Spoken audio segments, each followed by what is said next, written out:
Bonjour peuple congolais, bonjour Bandeko Basipe Mibali, eza lisusu nga ya bino la Marie, na ye lisusu poto solola na émission na biso, lisolo na biso tomesana ko solola concernant attitude.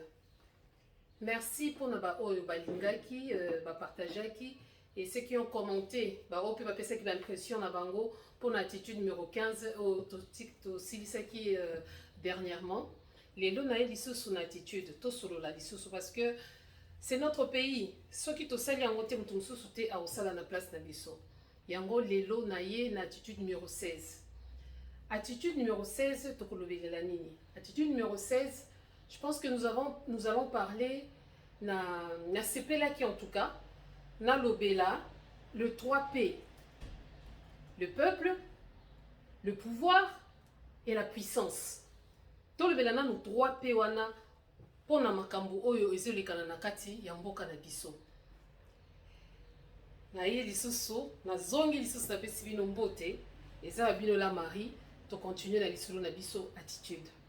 Bandeko, on va définir tokomeka, comme on avait dit que attitude, to ça la sorte mon civisme ou bien une petite connaissance. Après, si vous avez des suggestions, bon, qui copie ça, pour to banda kolobela. Pourquoi l'attitude? Attitude parce que mboka na biso lelo eza prise en otage. Pona ba attitude na biso ya mabe ba bizaleli ya mabe oto komaki komona ngo normal yango wana lelo ekomisi biso ti ekomisi biso mboka sous occupation lelo pona nini ba attitude na biso ya mabe. Où est-ce que on a failli? Mutu moko te akoya patika lesika moko, mutu nyoso soka akoyi atelemaka apupoli mabele asaleli ni a continuer nzela na ye.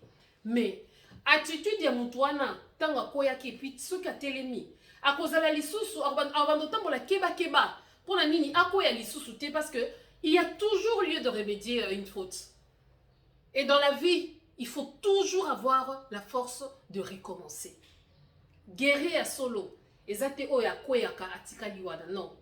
Guerrier à solo, eza oya koyaka alamuki apopoli azu mpanga na ye, azu flèche na ye pe a continuer bitumba. Wana de guerrier. Na cannabis à la République démocratique du Congo, nous avons des problèmes très sérieux. Ce pays n'a pas joué kakaboé, toki ko perdre mboka wana. Yangwana na yaki pour ensemble total. To meka komi tout na ba question. Est-ce que nous sommes un peuple? Qu'est-ce qu'un peuple? OK, si nous sommes un peuple, est-ce que nous avons le pouvoir? Est-ce que nous avons le pouvoir? Et ce qui est dans le pouvoir, est-ce que tu as la puissance? Quand et comment il faut puissance et à quoi intervenir dans ma Mboka? Attitude numéro 16. Et puis ça me dit Nabinondeko, la Marie. On va essayer d'une manière, d'une manière, en tout cas pour bien se comprendre. Qu'est-ce qu'un peuple? Qu'est-ce que le pouvoir et qu'est-ce que la puissance? Peuple, tout le monde yango bazo définir peuple lokola lisanga moko boya batu basangani ba esfandi na esika moko ya mabele o babenga ngo territoire ba s'organiser tant économiquement, politiquement, na ndenge pe ba mœurs na bango et culturellement batu wana nde to bengi bango banani peuple. Donc ce que lingo benga peuple ezandeti na mboka na biso. Toza peuple, po tosangana, tovanda esika moko, nous avons le même mœurs, nous avons les mêmes habitudes, les mêmes cultures, pe toyokani biso nyoso, bien wana tosali peuple, pe tosorganiser, tosali structure moko donc boyokani moko boye tosali tozui mikano moko boye poto koka ko vivre ensemble, po biso nyoso tokokana na bizaleli. Na ba coutume na biso, na façon ko vandela, na elateli, na ebineli, na nyoso, wana ndi babengi yango peuple. Donc organisation. Ça c'est le peuple. Alors, le pouvoir. Pouvoir eza nini? Pouvoir eza capacité ya mutu ya ko exercer eloko moko boye. Ozomona ndeti na mboka na biso ba autorité wana pouvoir epesameli na nani peuple nde fois pesa e mandaté mutu to légué yo pouvoir oyo po to lingi que tozala na ordre po to respecter loi oyo po to respecter boye po mboka na biso ezala respecter po représenter biso ba pesi pouvoir wana ya kosala nini ya kodiriger esika wana les milieux en fait na population na fond donc tout ce territoire là et tout ce qui s'y contient wana tobengi yango le pouvoir au peuple epesi yo donc baponi yo bapesi yo bato wana oyo bayokanaki bafandi esika moko mpo bakende na désordre te parce qu'il y a toujours divergence baponi mokonzi moko balobi ke non yo tolingi oreprésente biso tant à l'intérieur du pays qu'à l'extérieur du pays des pouvoirs yango wana oyo bapesaka procuration bopesi moto bokonzi moko boye pour à défendre bino quoi pour à défendre bino pour à représenter bino pour à lobelela bino ozomona wana nde bapesi donc ma capacité nde babengi yango pouvoir eza mpe oyo babengi mpifo la puissance nguya nguya ezalaka nini nguya ça va au-delà eza likolo ya pouvoir parce que tu peux avoir le pouvoir mais tu n'as pas la puissance pouvoir eza donc cette pression souvent pouvoir ezalaka exercer na eloko moko boye quand on voit puissance plutôt quand on voit la puissance on voit l'oppression la pression nde babengaka yango puissance liloba na yo ezali na mpifo ta parole peut transformer les choses pour parole na yo eza na nguya ya kobongola likambo eza na nguya kokimisa monguna eza na nguya ya en fait même ta taille on a lobeli kaka que non eza pouvoir puissance même langage na yo taille na yo yango monaka mutu so ça celui-là c'est un homme puissant cette femme là c'est une femme puissante plutôt parce que liloba na ye eza na nguya na kati eza na mpifo moko boye et puis eza na autorité moko boye exercée sur certaines personnes ça c'est la puissance otobengaka tozo exemple neti moi naturellement eza na pouvoir likolo ya mokili naturellement mais quand on parle de la puissance ya moi eza tango moi ekomi kobimisa ba rayon moko boye ekomi oppresser nature comme on dit la puissance de la nature la puissance de l'eau mai eza na pouvoir nango et les caca et tout ça mais quand on dit la puissance de l'eau eza tango ata otie digue na puissance ya mai et bokina digue wana c'est pourquoi lelo tomonaka ba inondation tomoni ba tsunami ça c'est la puissance de l'eau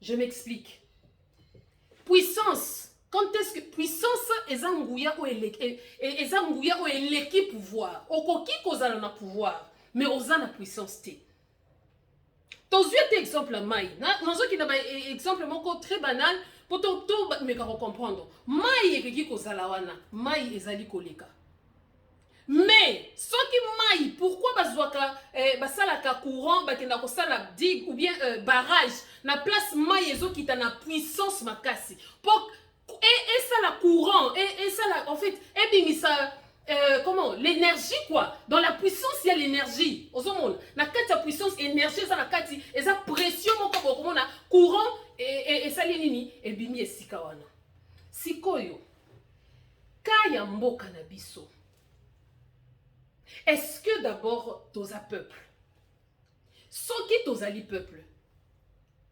est-ce que toza na pouvoir pe soki tozali na pouvoir est-ce que nous avons la puissance? Point d'interrogation.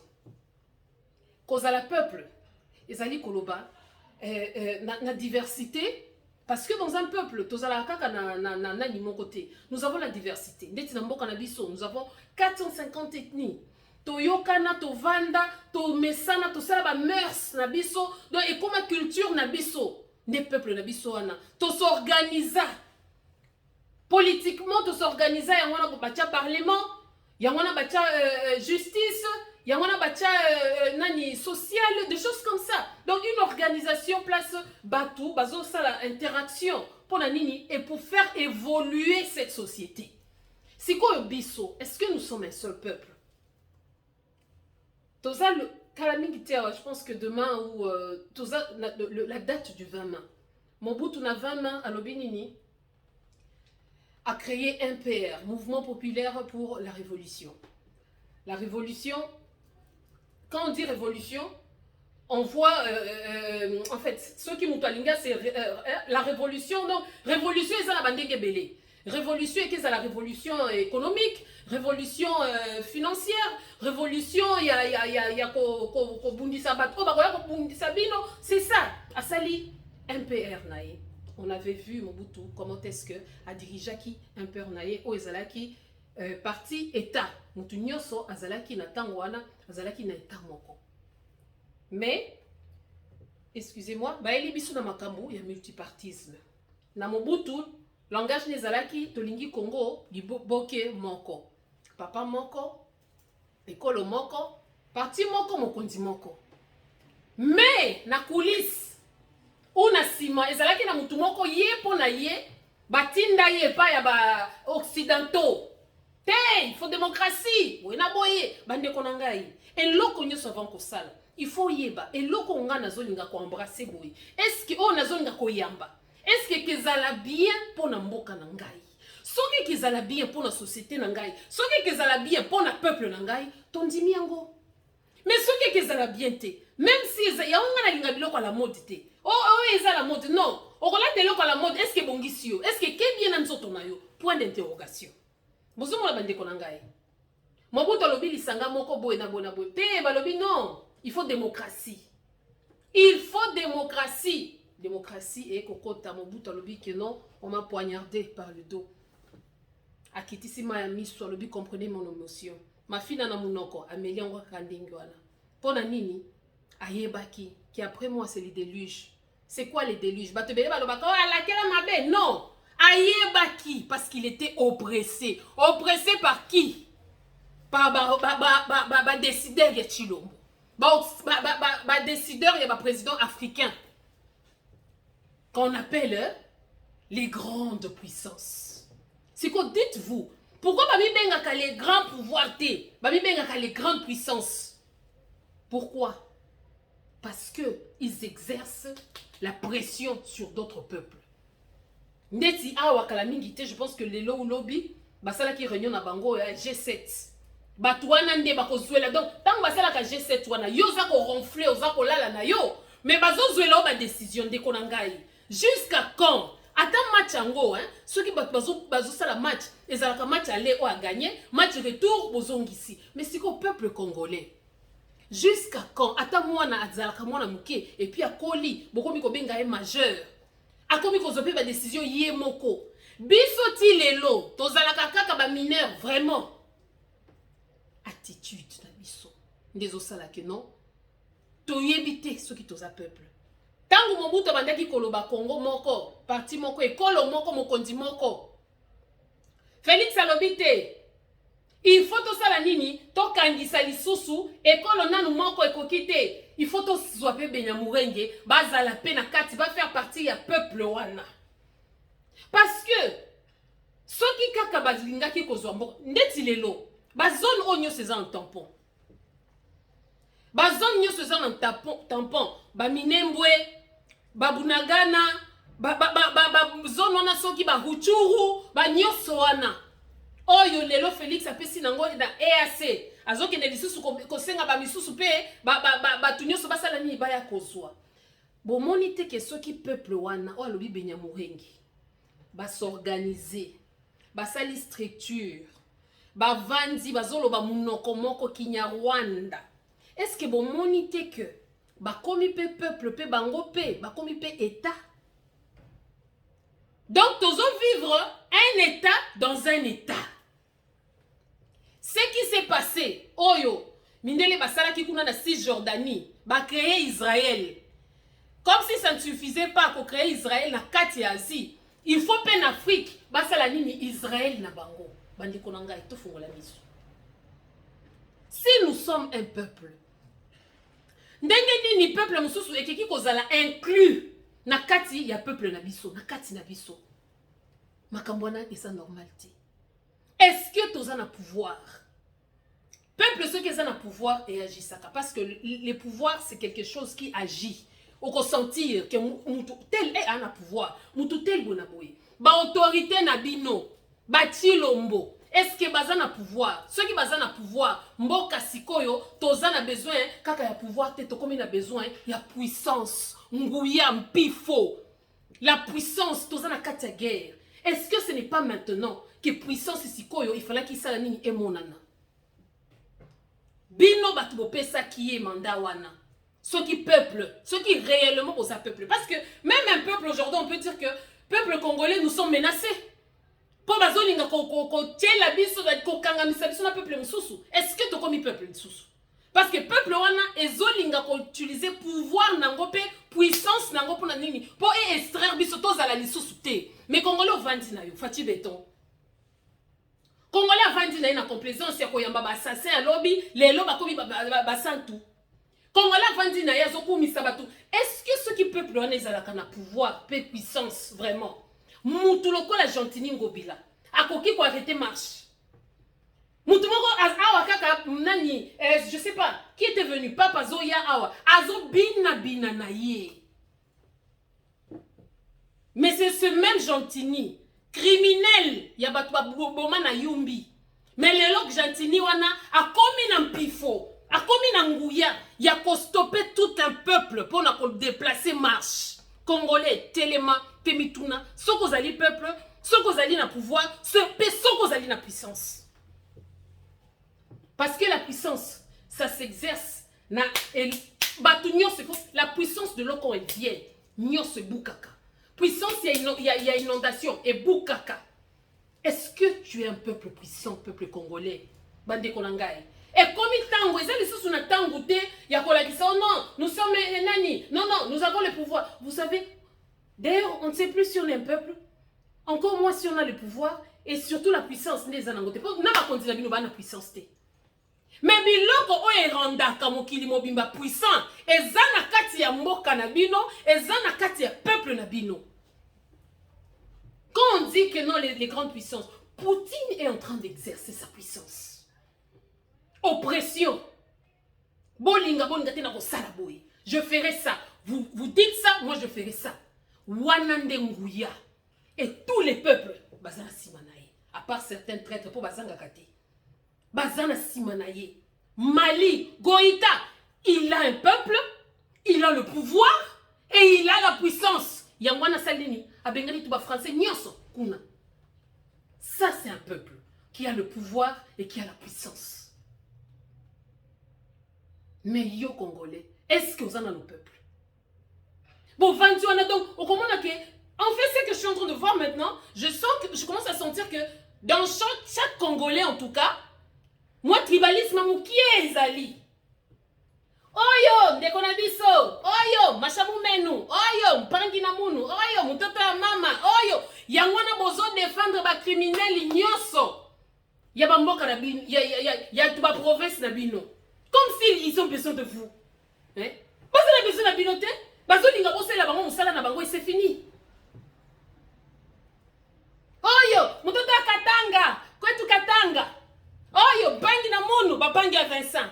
Koto yo wetu wa manyama yeule, mutoto wetu wa manyama kwimba kutake boy. Na Equateur pe kuna ke biso bangala boy na boy mo. Oyo ndepenza embunja longenge yeyo.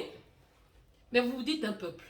Mais vous avez du tribalisme na kati na bino. Est-ce qu'on a un peuple? Un peuple doit être homogène. Yako sangana. Parce que nous avons les mêmes racines. Parce que nous avons les mêmes causes à défendre. Qui est notre territoire? Hein? Les mêmes causes qui sont la culture nabiso, la mœurs nabiso. On doit être jaloux. Mais biso ta jalousie en boka nabiso tozala kanangote. Je disais, et loko ils ont rendu bangoti la grande puissance, les grandes puissances, les grands pouvoirs, les grandes puissances parce que ils exercent leur pouvoir, leur puissance, leur oppression sur vous. Lelo et l'autre comme ici puissance c'est quoi? Ce sont le minerai. Ba minerai nyo sona esana kati mboka na yo. Mais attitude ya yo mutoza la minerai et taliote. Félix alobi que non, il faut te payer un partenaire fiable.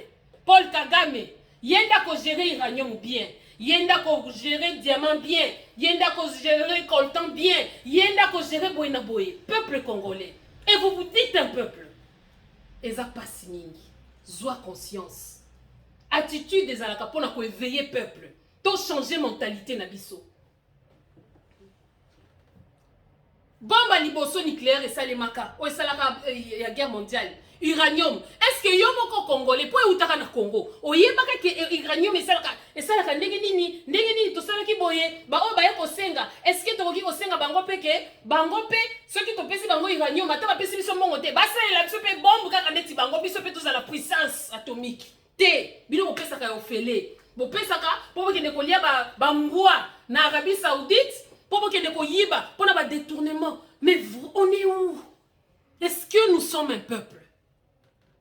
Est-ce que nous avons le pouvoir? Et par-dessus tout, la puissance, est-ce que nous l'avons? Point d'interrogation. Marche, tango bimaka, on a pour la marche. Obimaka, comme peuple, parce que peuple est bandit dans mon moko. Quelle est ton attitude?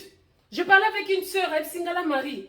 Nga tangu baboma kabatu na mona kandeti bana na ngande baza ko boma nga lobi okomi ozalaka penze sikango parce que moi sinyoso tangu bazo boma bana bazo kata bande kono mutu na histoire nyoso mokili ezala na Bible na Coran na soki na nini mutu atbatu batelemaka mais yo vandi na yo ozo yamba no ba traître obosani na yo basenga ko kutu pardon te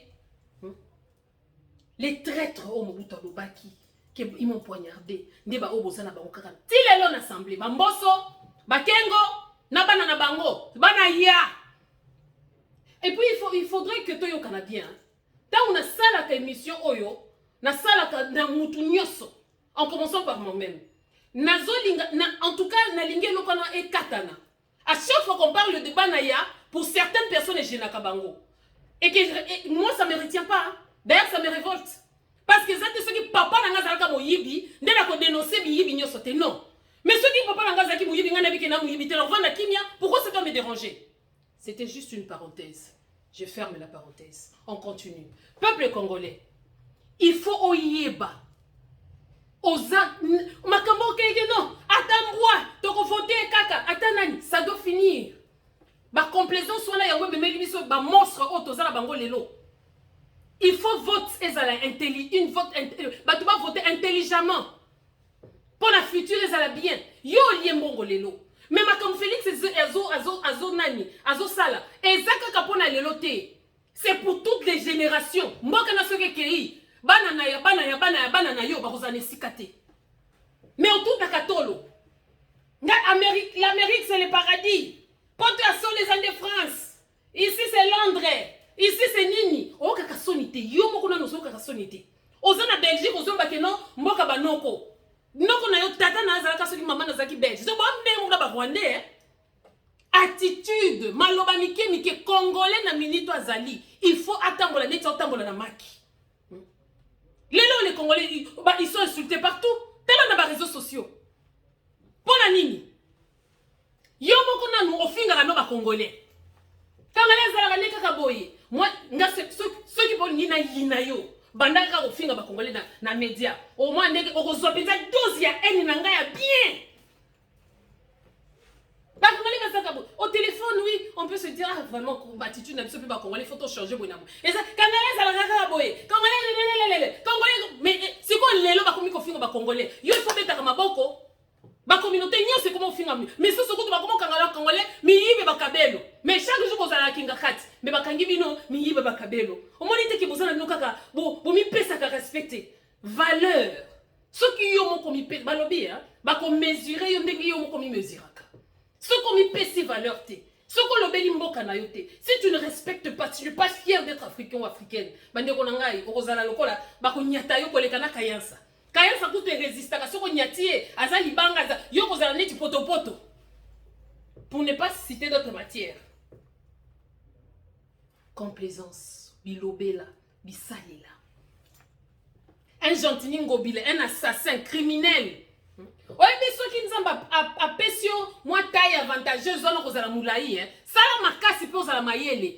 Pour tout ce qui a moulaï, a mayele, tabi makazoba makasi. Vos mélissos, il y a solo. Non, il faut qu'on se dise la vérité. On n'a plus rien à perdre, hein. On vend na yo, zo se mano na pang na minute yo. Yo combattant, yo résistant, au Rwanda, on s'en va na Congo, ça la nini. Libéré dans le territoire en route. C'est ce qu'on a dit Rwandais. Ozo bangote. Muso sazo somba lupangu pas ça dit que non ba Rwandais ba koya ko somba. Ozo baté territoire. Ils ont fait partie d'un état. Monga shusha ebisibino bosomba kaka mapangu na bango bosomba ka somba ka bango. Lelo bokomi kozanga na masango. Côté wana déjà Muyibi, Bernard Madoff Kamere wa kanyingiringiringingi. Asemsi moi sina yale, yo sala kaka masango. Kaka même masango wana basali détournement de fonds. Il y a 100 000, il y a 100 jours, ba pesi moi sina ye, allez moi sina ya sali masango na pinerie koti kaka mbongo wana ba détourner ki bino. Yango ba koya kotekela bino masango. Peuple congolais, ozoteli makaka te. Ozaka kenon wumela. Azaka facilitateur, oui, facilitateur na kimoyibi, facilitateur na kobomamboka, facilitateur, je comprends pas. Omoni likambo ya combat oyo. Camarade azate, tatate, mamate. Otengami na tengami. C'est comme ça. Ma complaisance soit là, yango somona, batuloko at chantini, assez abengi 2-3 combattants. Bokoyambanga yo, bino batu boyambanga batuana. Ndepenzo Félix asali saki biso benga bino ba kombantaba. Bino pandi bo ba kombantaba. On peut pas comprendre mboka tisi koyo. Mama kamane zali. Hein? C'est pas possible. Mais la conscience, on trahit jamais la conscience. Et puis une personne traître à liboso, ceux qui ont tout, au commis déjà que quoi il ça va barrière na yo, au commis qu'on se trahir yo moko. Parce que traîtrise me bandakana na yo moko, comme quoi il ça va principe na yo. Sache que tu es prêt ou prête à trahir ton prochain, aux peu prêt à trahir nation. Qui traître parce que si on bandit déjà que bouka mibeko yo moko restaurant.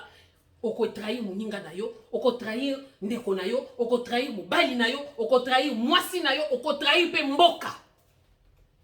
Lelo combien milelo toyoki biso to pesa banzoto, pesa nzoto mama, soko pesa nzoto, o pesa ofelesco, pesa ka ngo pona mboka. Quand Mouza baloba kitoko fa pona ekolo, c'est se donner corps, âme et esprit. Un résistant, un révolutionnaire, bazela ka vi moulaïté. Parce que plus vieux sont comme moulaï, ozo risquer na nzelo sala nini, o trahir. Po okokoma kolemba, si tout ça cause esprit dureté. Okomo tala baride komi ko bimangai, matoko le komi ko telema, baboena boye komi ko kwaya, libanje komi ko yangai, suke komi ko katana, alobi ngate mundo bongisa Kongo, tika na zwa, tika na yamba. Patriote azela ka vi moulaïté. Pe la majorité bokomona ke bazala kana vi moulaïté. Bolingi bakati c'est la bino nani et balé pendant que yo moko okiko polela ta muninga mbula te. On veut que tout nyo se pese la biso kaka ndenge wana. Congolais fongola misu. Tozana ton moko ya bien te. Tozana ton ya bien te. Ba richesse wana kutu. Donc nazo e baté. Ba richesse bazo ça veut dire que bozo luka o pena balobaki bozo ke ne ko luka ailleurs pendant que vous avez tout chez vous. Tozana nyonso, Congo na yango moko, et que qui ko vivre. Congolais, atanga te, azam déjà na mayele. On peut faire des choses, nous, non. Lelo est vraiment ya solo. Na Congo penza et comme, c'est vrai, c'est pas tout ce qui existe qu'on doit exercer ça chez nous, non. Biso to yambaka makamuna ndenga mabe. To yambaka kaka, on embrasse toujours que, mais dans le mauvais côté. Ba secret nyonso. Lingala, la langue la plus belle. Oui, c'est la langue la plus belle. Mais, mutunyo sokomi koyeba lingala. Toza lisusu na bakodité. Ozola kisano chinois, chinois koyo que lingala pona ko infiltrer yo. Mais yo tango koyo que la chinois, eza po ke ne kokitisa ba prix na ngwanzu. On négocier. Mais chinois, eza po soinisa yo. Nga chinois soinisa ngai. Azo soinisa pe na lingala ko na vandi moi je dis waouh. On est où là? Mais ozala kana zuwa. Surtout Basi Kovanda, Ozana, le mariage de nos sœurs qui sont dans des relations mixtes. Okola qui sa mobali na yo ba secret nyoso ya Congo. Balobaka boye. Lelo bande qu'on a biso ba komi na problème. Na makambo soki ya immigration tout ça. Parce que yo soko sozui, okomi ko panza sango yo mabe ba congolais ko, okoki ko lobango na kukute. Il faut les can écran pour ba yeba OK yo to finga ba congolais bien. Mais ma finga wana. Oso pano kaka so elikole kizongi la kaka yo moko. Soki tozangi mboka wana. Tokoma ba SDF. Sans domicile fixe. Nous serons des esclaves. Et plus que les esclaves. Rien de nouveau sous le soleil. Ce qui a été, c'est ce qui est et c'est ce qui sera. Soki, bakoka ki ko infiltrer peuple moko boy, na kangia wesika moko pour leur bien. C'est pas chez nous de bakoki la souma. Mais tout cela est risqué parce que le peuple, c'est une puissance. Tala. Somo ya peuple o ezana kanda ezako bima. Papa, batoro la kasongo wana. Tango bobima kana na ba marche. Que lelo libeba libeba. Ndeko na ngai bakotika munduki mutobandi mbangu. Basala ka bongo po babi ke to bangisa bango. Mais je peuple ne ke telema comme un seul homme avec son pouvoir et surtout sa puissance. Bakokima. Na parlé du peuple wana. Ba traître, bakokima bango nyoso. Bango moko balobakati. Babanga kabino me bino nde boye bakate. Bango moko balobaka toko nager. Toko mai ko préparer ndenge na kokima. Donc ceux qui va vendre kawana, po bino bozalaka na bino large. Po ceux qui botomboki ba yebi nguya ko tomboka. Ndeko na ngai. 3 P. Attitude dans les lois, on parle de 3 P. Le peuple, le pouvoir, la puissance. Soki tozana biloko na misato. Mboka moko te keteli na biso. Mokili ya lelo, tokomi la loi du plus fort. Et la loi du plus fort c'est quoi? Ce sont les armes nucléaires. C'est l'économie. Il y a encore une grande puissance économiquement, grande puissance nucléaire, grande puissance na boy na boy. Si quoi yo congolais, aux grande puissance na nini? Na kobina, na sap, na kotonga, na futilité, na mabala. Yengwana lelo, bokomi ko regretter banzoto, biso to pesa banzoto. Ko pesa nzoto za mabete. Ba Rwandais si ba pesa ka banzoto. Mais pour notre patriotisme, on pesa ka nzoto pour na opération canapé. Réveillons le peuple congolais. Totelema. Comme nous a dit, prenons-nous en charge. C'est que rendons-nous puissants. Le respect. Il faut qu'on impose un go. N'attends pas l'approbation de quelqu'un. Pour aller à que non, tu dois faire ceci, de injonction et ma présidente Bazouaka. Donc, avec tout, esclavagisme, et comment il y a bien. Bango kutu bakoma ko sepela. To kendaka lisusu kunate, to pesa bango que non, ba futa ka ba droit ya ndenge to coloniser bango, les gens qui vous ont maltraité na ebité ceux qui zarabanini, vous avez des dettes, hein? Ba dette moko ya ba colon na ebaka te soki uta wapi, mais vous payez. Puissance nabino c'est seulement pour oppresser le peuple. Et pas ba décider qu'on a beaucoup kakaté. Bah si. On fait de vous balusaka bino li boso sima, on fait de vous tout ce qu'on veut. Mais le ndako roko yo tape ba loi. Naza mobali. Ba mobali te. Bande konangai. Tozo courir risque moko makasi. Est-ce que nous sommes un peuple? Parce que même le peuple nabiso est comme menacé.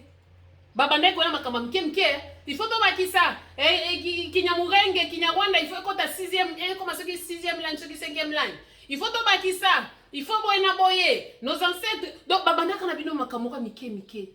Mais ce qui fait mal, c'est que le Congo est trahi par ses propres fils et ses propres filles. Ça fait mal. Alors Congolais, matin attitude. Kota la Congo na musikate. Même dans la résistance, il y a beaucoup au ngala comme le awa, to signer contrat CDI. Kimbango a fait la combat oyo. Kipamvita a fait la combat oyo. Okopema. Parce que de toutes les façons, résistance c'est ça qu'on va côté les mana médiaté. Mais résistance c'est dans le cœur. Nautema dans ta tête. Nzoto no peso sala. Yangwana bandeko nangai na yaki poto sulola. Toyeba. Est-ce que nous sommes un peuple? Et si nous sommes un peuple, est-ce que nous avons le pouvoir? Et si nous avons le pouvoir, est-ce que nous avons la puissance? La puissance, ça s'exerce quand on est agressé. Exact. Diplomatie agissante. Diplomatie agissante. C'est le langage de faible et de traître. Tala Félix. Comme le la sauce à l'inga chamaki. Akende côté au mabe, azoka côté au mabe. Si kobino bozo kanisa que non, azosala bongo, il fait ça que pour son bien. Nako, Félix abanga kabino koleka, yango monaka, ba reporter marche, ba sali boye, ezako banga. Mais yo moko tellement miyebite koza na mpifo. Ndenge omiyebite koza na nguya, yango wana okamata vie na yo. Po eloko nzamba pesa biso nyonso. Cadeau, c'est la vie. Mais pourquoi tu dois donner ta vie aux gens? J'allais les appeler des incirconcis. Parce que quand on dit des incirconcis, ils sont des insensés. Comment qu'on reçoit vie na yo? Opesa yango na batraite, opesa yango po ba boma. Donc ils ont dit tokamati vie na yo kozo beta yango masasi yo moko. Tala bande ko na biso. Guerre ezalaki musika et comme bino na plateau de bateke. Bazoyi sabino que non, bayaka na banani. Oyebi façon ya koboma. Ezalaka déjà signature. Et bon miliwana. Ezana kati ba mers na bisote. Ezana kati ya ba congolais te. Et bon miliwana. Et outi quelque part. Bangope, bazoe pas batu. Une personne qui a coupé le main, le maboko pour na caoutchouc, kokata awa na kingo et qu'ils allaient pas citer. Allez-y comprendre. Réveillons-nous.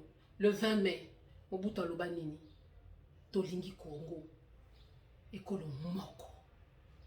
Parti Moko, Okondi Moko. Unité nationale, intégrité nationale. Parce qu'il y a que tozana molimo moko. Musique na biso sobetama partout. On a dit que nos musiciens normalement, dans un pays, dans un peuple qui a le pouvoir et la puissance, ce sont des gens qu'on devait nous-mêmes honorer. Mais on ne vous honore pas, pourquoi? Parce que biso nyoso toza sali. Alors venez nous rejoindre. Bon landa ba mietsu wanate. Vos voix comptent. Talande ba komo bundisa biso na biso. Tokomi ko bunda nenge zabo toza pe na bitumba munene soki na novembre awa. Toko bundisa biso suna ni congolais. Pour il faut to bunda. Pour ce qu'à l'anti langage na biso te, biso pe de comprendre ya yete. Concert. Ba congolais ba koma ko bunda bango na bango. Aza mwana mboka, aza boy na boye, oui, tonti mwana mboka. Mais mwana mboka, ceux qui mwana mboka a komi ko traiter na batu so comme le la vampire. Tout à l'heure ba film ba zombie. Mutu so ba si ba suye mino. Qui maille pour akoya payer pour stanga suye yo pour comme kandenge moko. Ça fait mal, mais vous nous obligez. Au moins pour ceux qui sont restés patriotes. Pour ceux qui sont restés résistants. Peuple congolais, Téléma, Bundela Mbokanayo, Tika complaisance. Tika baba mietouana. Pourquoi il faut pas servir on a mis ça? Mais on linga ba servir on lokotakande na se. Pourquoi tu veux être esclave pendant que tu es un prince ou une princesse, un roi ou une reine? Pourquoi?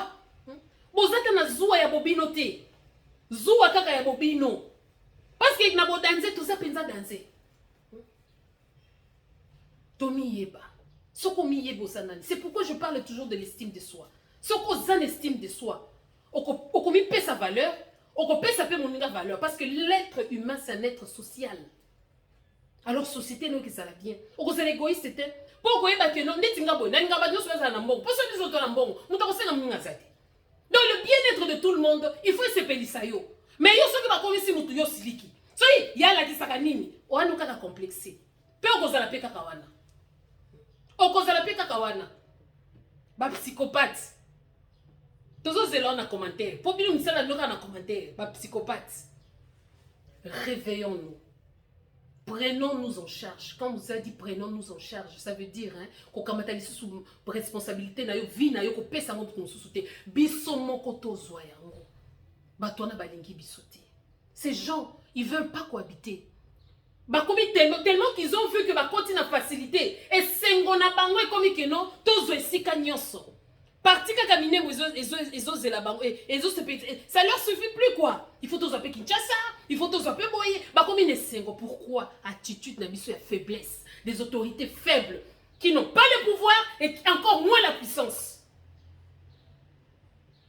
Mboka nini na mokili o eki kondima ke naturellement boye ka mboka lokola ka Rwanda, karoki ko dominer Congo. Tokete physiquement na bo moto boye. Nani akoki kondima ke non, mutu lokola Félix, mutu kaka mutu lokola Kagame, karoki ko ya ko monela ye. Point d'interrogation. Ah bazo nga rotila bino. Donc c'est comme si ba juif et que ça il m'a kuna en Afrique il faut ba juif ba ya. Et d'où c'est le Congo. ba juif mobimba nga na habité nga na ebina nga ba juif ba kenande ko sala na mur de lamentation. Les juifs qui commencent à s'agenouiller, qui prient Marie, qui prient, je sais pas, allez-y comprendre. Yangwana na tunaka. Même Jésus, je pense pas qu'il était juif. Parce que maintenant qu'il y a un mur de lamentation, Jésus s'agenouillait. Donc allez-y comprendre. Pourquoi cherchez-vous ailleurs pendant que Azakati Nabino Bozo luka paradis alors que vous en avez kata paradis. Mais bino moko bakolo paradis, bamiba benga na bino. Pour batu misusu baya, des anges déchus. Peuple congolais, na suki wana. Tomata na attitude. Ba marche ezakoya, tango bimaka. Ozo bima po bundela nani? Est-ce que ozo bundela tribu? Est-ce que ozo bundela kolo?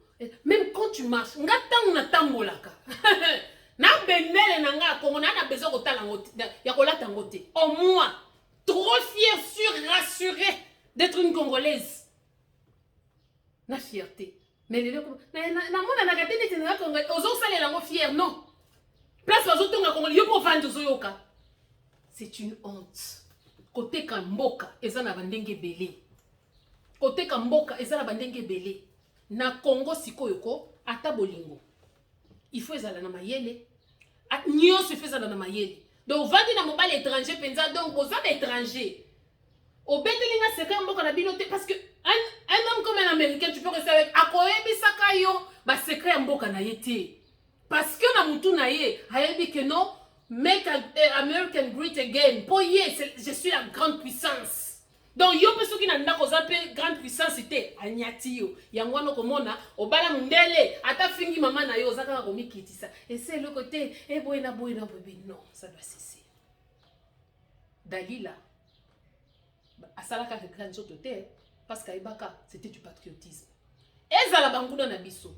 Ato bazo sala, eza patriotisme. Pona bango. Parce qu'ils veulent conquérir, mais biso. Défendre kaka tozo kokate. Et bon ko conquérir. Atata ngoluba la slogan, nous allons annexer le Rwanda. Nanguya nini. Bozana ba traître na ba traître.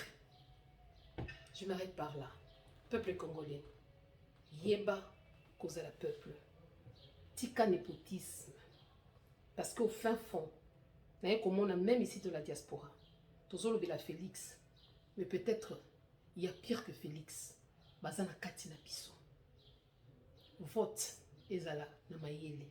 Bolingo ezala na mayele. Nyonso tokosala na ndenge tozalelo. O loi tchani ezala na mayele. Tout ce que nous ferons, tout ce que tu feras, mituna, est-ce que c'est pour l'avancement de mon peuple? Point d'interrogation. Je m'arrête par là. Ezala ki oyabino la Marie. Attitude numéro 16. Le 3P. Peuple, pouvoir, puissance. Sokoza Nanguya. Tout lokola tout autorité, c'est à peine qu'on les appelle autorité. Jamais. Moi, ça m'a fait mal. Un individu comme Gentini a déplacé que non marche et peuple mobimba. Mais moutoumoko a lobby que non, boko sala ngote. Obi mutandenge wanako. Bo piye na ndenge moko donc ye moko akamwe que non, basali soulèvement populaire na kati ndaku na ye moko, na famille na ye. Mais ndenge bosa na bien pouvoir, pe na puissance te, encore moins. Reste à savoir si vous êtes un peuple.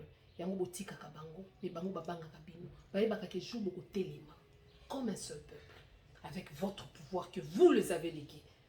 La puissance que vous avez en vous. Na ba décideur na bango, bako changer ba décision. C'est ça qui a bien la Marie. Attitude numéro 16. Merci beaucoup, je vous remercie. Que Dieu bénisse mon pays. Na qui traite na yo, vouloir ou pas. Le Congo sera libéré des grés et des forces. Ingesta. La résistance continue, on est ensemble. Ciao.